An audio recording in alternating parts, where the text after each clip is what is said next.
Assalamualaikum warahmatullahi wabarakatuh. Halo semuanya, kami dari kelompok 8. Kali ini kami akan mempresentasikan tentang materi rekonsiliasi bank. Rekonsiliasi bank itu adalah proses yang sangat penting antara pencocokan laporan keuangan di perusahaan dan laporan yang ada di bank. Sebelumnya, saya Nidya Chandra sebagai ketua. Saya Sylvia Putri Riyadi. Saya Nadina Fisa Delano Putri. Dan yuk, kita akan Simak bahas videonya. Jadi, apa sih rekonsiliasi bank? Rekonsiliasi bank adalah proses pencocokan antara saldo kas dalam pembukuan perusahaan dengan saldo kas yang tercatat di rekening bank. Proses ini dilakukan untuk memastikan tidak ada perbedaan atau kesalahan pencatatan yang dapat mempengaruhi laporan keuangan perusahaan. Lalu tujuan rekonsiliasi bank yaitu yang pertama memastikan keakuratan pencatatan keuangan, yang kedua adalah mencegah dan mendeteksi kesalahan pencatatan, yang ketiga mengidentifikasi transaksi yang belum dicatat, dan yang keempat adalah mendeteksi potensi kecurangan atau fraud dalam transaksi keuangan. Seringkali saldo di buku perusahaan berbeda dengan saldo yang di rekening bank.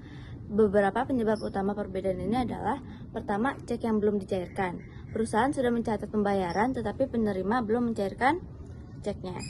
Kedua, setoran dalam perjalanan. Perusahaan telah mencatat setoran ke bank tetapi bank belum memprosesnya. Ketiga, biaya administrasi bank. Bank memotong biaya layanan tetapi perusahaan belum mencatatnya. Keempat, kesalahan pencatatan bisa terjadi karena human error baik dari perusahaan maupun pihak bank. Untuk melakukan rekonsiliasi bank dengan benar, ada beberapa langkah yang harus dilakukan. Pertama, membandingkan catatan perusahaan dengan rekening keuangan bank. Periksa apakah semua transaksi sudah sesuai. Kedua, mengidentifikasi perbedaan saldo, tandai transaksi yang belum tercatat di salah satu pihak. Keempat, melakukan penyesuaian catatan. Jika ada transaksi yang belum tercatat oleh perusahaan, segera diperbaiki.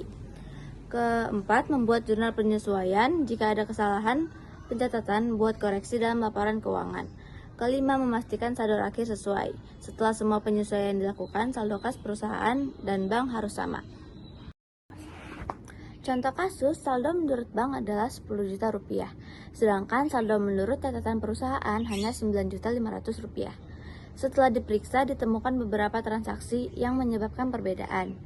Cek yang belum dicairkan sebesar 300 rupiah dan setoran dalam perjalanan sebesar 200 rupiah.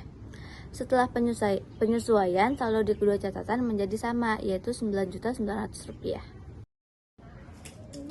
Berikut adalah contoh laporan rekonsiliasi bank. Biasanya disusun dalam format berikut. Dengan format ini, perusahaan dapat dengan mudah melihat penyebab perbedaan saldo dan melakukan koreksi. Manfaat rekonsiliasi bank: yang pertama, membantu perusahaan menjaga keakuratan laporan keuangan. Yang kedua, menghindari kesalahan pencatatan yang dapat merugikan. Yang ketiga, mendeteksi kecurangan atau transaksi mencurigakan. Yang keempat, menjaga hubungan baik dengan bank melalui pencatatan yang transparan. Kesimpulannya adalah rekonsiliasi bank penting untuk menjaga integritas laporan keuangan dan meminimalkan kesalahan. Dengan melakukan rekonsiliasi secara rutin, perusahaan dapat memastikan bahwa laporan keuangan mereka akurat dan dapat dipercaya. Sekian video presentasi dari kelompok 8 tentang rekonsiliasi bank. Terima kasih sudah menonton. Wassalamualaikum warahmatullahi wabarakatuh.